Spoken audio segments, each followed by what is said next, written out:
हमेशा सबूत सबूत की बात करने वाले वामन मेश्राम जी, उस दिन सबूत देने की बजाय उनको क्या करना चाहिए, सबूत देना चाहिए।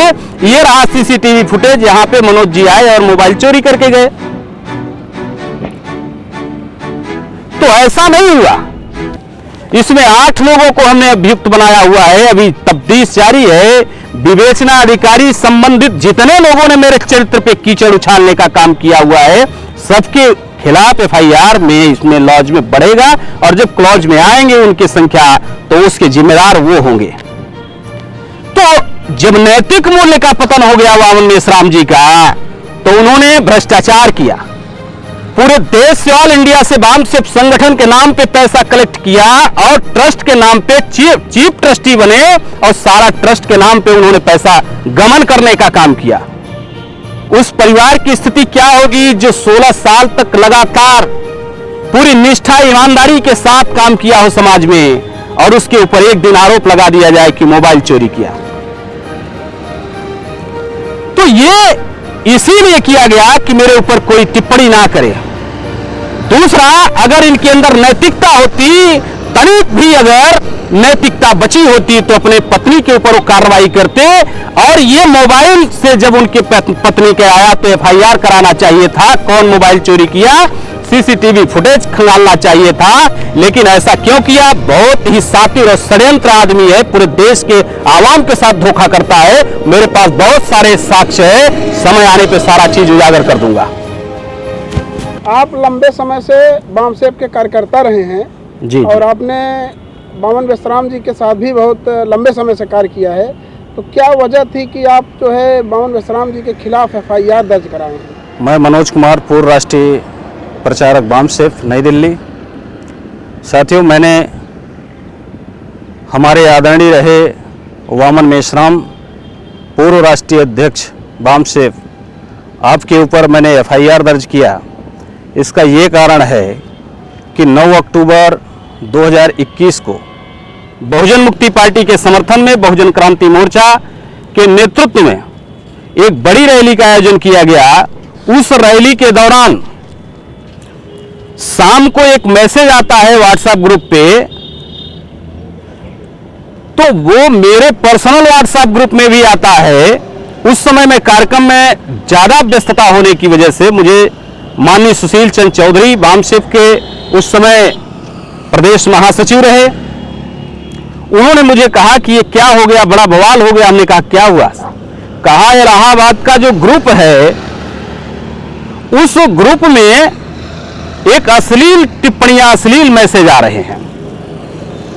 तो मैं नीचे उतर के आया, मैं अपना जैसे ही मोबाइल ओपन किया, मेरे नंबर पे भी आया हुआ था, और जो हम लोग बड़े बड़े अधिकारी कर्मचारियों के नंबर ऐड किए हुए थे, ग्रुप बनाया हुआ था, उस ग्रुप पे भी मैसेज पड़ा हुआ था।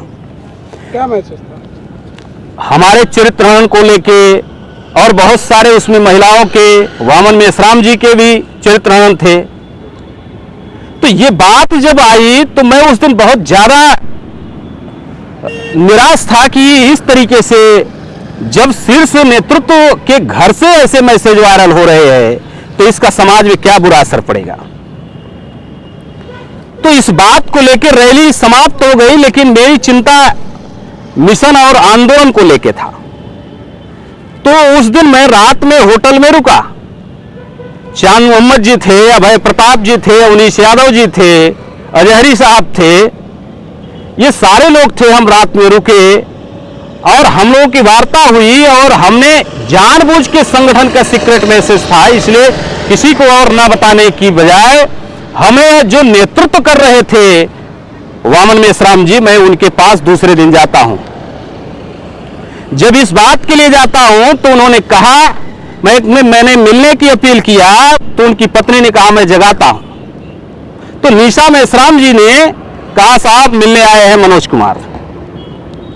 तो उन्होंने कहा कि बोल दो कि मैं सो रहा हूं। तो मैंने कहा कि जब वो सो रहे हैं तो बोल कैसे रहे हैं, बोल रहे हैं तो सो कैसे रहे।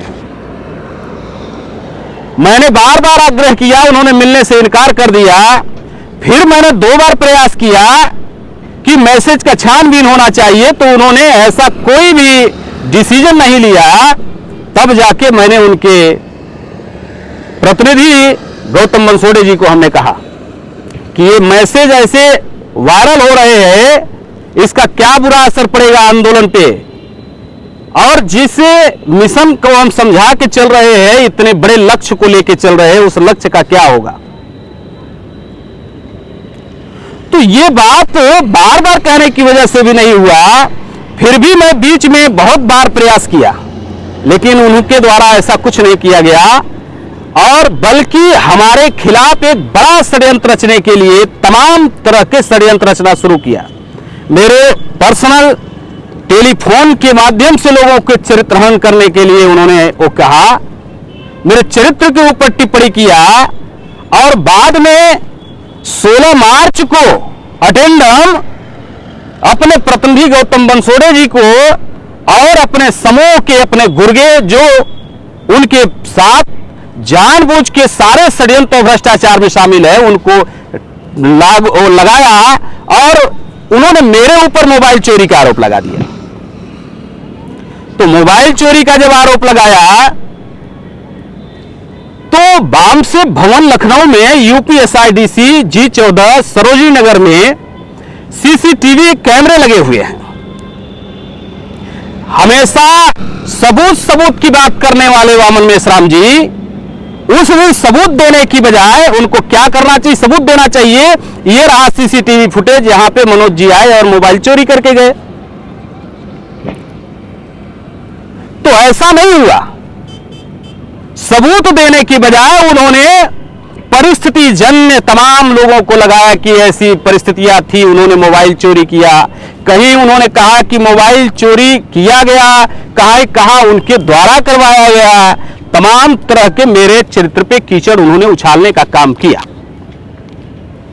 जब ये काम किया तो मैंने 16 मार्च 2022 को मैंने IGRS कंप्लेन किया, जन सुनवाई पोर्टल पे मैंने डाला।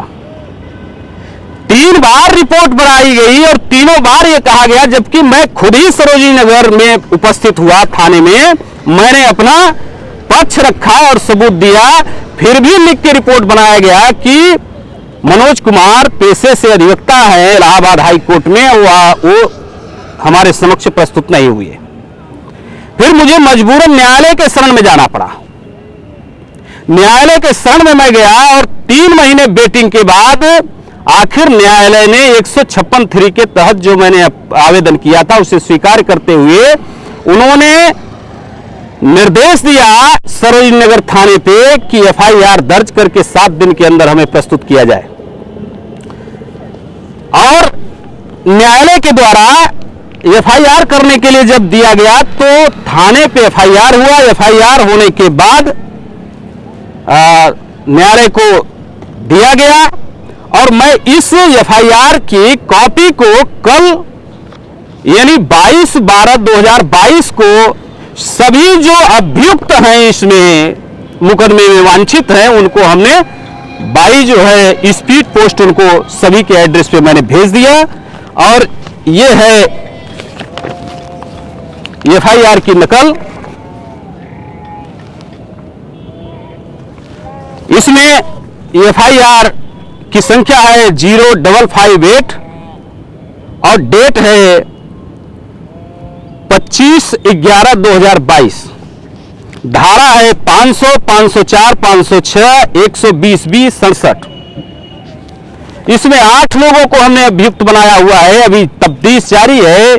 विवेचना अधिकारी संबंधित जितने लोगों ने मेरे चरित्र पे कीचड़ उछालने का काम किया हुआ है सबके खिलाफ FIR में इसमें लॉज में बढ़ेगा और जब क्लॉज में आएंगे उनकी संख्या तो उसके जिम्मेदार वो होंगे। तो जब नैतिक मूल्य का पतन हो गया वामन मेश्राम जी का तो उन्होंने भ्रष्टाचार किया। पूरे देश से ऑल इंडिया से वाम से संगठन के नाम पे पैसा कलेक्ट किया और ट्रस्ट के नाम पे चीफ ट्रस्टी बने और सारा ट्रस्ट के नाम पे उन्होंने पैसा गमन करने का काम किया। और इस पे जब उंगली उठाया हम लोगों ने कि ये दिया जाए तब ये तमाम चरित्र पे मेरे उन्होंने गालिब करने का काम किया, कीचड़ उछालने का काम किया। फिर मेरे जीवन पे इतना बड़ा इसका आघात पहुंचा कि मेरे परिवार में विघटन की स्थिति हो गई। मेरे बच्चे बड़े हैं, मेरा बच्चा इंटर में पढ़ रहा है, मेरा छोटा बच्चा 8वीं में पढ़ रहा है। उस परिवार की स्थिति क्या होगी जो 16 साल तक लगातार पूरी निष्ठा ईमानदारी के साथ काम किया हो समाज में, और उसके ऊपर एक दिन आरोप लगा दिया जाए कि मोबाइल चोरी किया।